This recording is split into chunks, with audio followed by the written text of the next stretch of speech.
So yesterday, I launched Vote Power, Not Poverty, and lots of response, much of it positive. A lot of you getting in touch to say, hey, what a good dose of common sense this is. Of course, the Remainers, the lefties, the extremists, well, they can't bear it.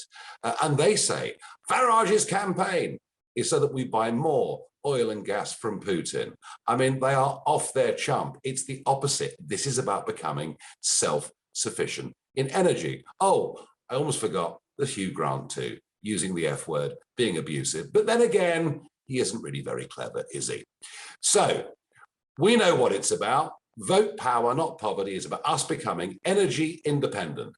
It's about getting rid of 5% VAT on our heating bills. It's about coming clean on the green subsidies on people's electricity prices. And today, it's even more urgent because petrol today at the pumps is the equivalent of over £7 a gallon. The oil price has traded up to $130 a barrel. Gas is the same. All other commodities are going through the roof, whether it's copper or wheat, and that's going to impact every single one of us. So what's the response? What's the reaction been? Well, overnight, the Net Zero group in Parliament, 34 MPs and a handful of peers have written to Boris Johnson, and quite right too, saying it would be madness this week to start filling the 2 boreholes that were made in Lancashire.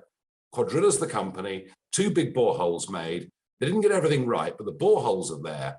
Believe it or not, they have been ordered to fill them up with concrete. That's right, the only 2 proper boreholes we've got to extract natural gas. And this week, the firm's been ordered to fill them up with concrete. So well done to the 40 MPs and peers for getting on to Boris Johnson. And hey, this is an act of madness, Mr. Johnson, given where we are. But the Prime Minister himself has responded today, and you may think for a moment this makes sense. He has said the West needs to get off dependency on Vladimir Putin for gas and oil. Yep, big tick, Prime Minister. Then he says that means increased natural gas production, sounding good, in the USA, Canada, and the Gulf. So he wants the rest of the world to increase natural gas production to make us less dependent on Mr. Putin, whilst we go on buying gas from Mr. Putin, oil from Mr. Putin, and he will not lift a finger to get us producing our own gas. He's going to rely on wind technology, which when it doesn't work is as good as useless. And it's about time we all recognized the Russian invasion of Ukraine has changed the world, and it isn't going to go back for many, many years. When Trump talked about America first, he was just ahead of the pack.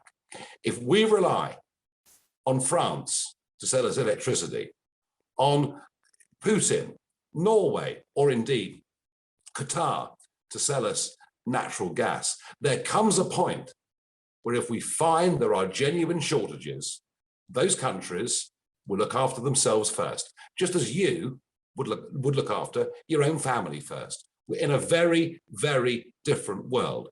The Prime Minister appears to have learned absolutely nothing, and that is why, whilst it's great there are 40 MPs and peers saying what they are, we need millions of you to speak up, support what Richard Tice and I are doing, and if we do that, we'll get change. If we don't, we will go on being utterly dependent on the rest of the world for all the things that we need. Energy, food, and all the rest of it. This government needs a serious kick up the backside. And the only way we can do that is to make them realize if they pursue these lunatic policies, then frankly, people won't vote for them at the next general election. That is how you get change in this country. Do you want to keep the lights on? I want to keep the lights on. The only way we do that is to make sure we're energy independent.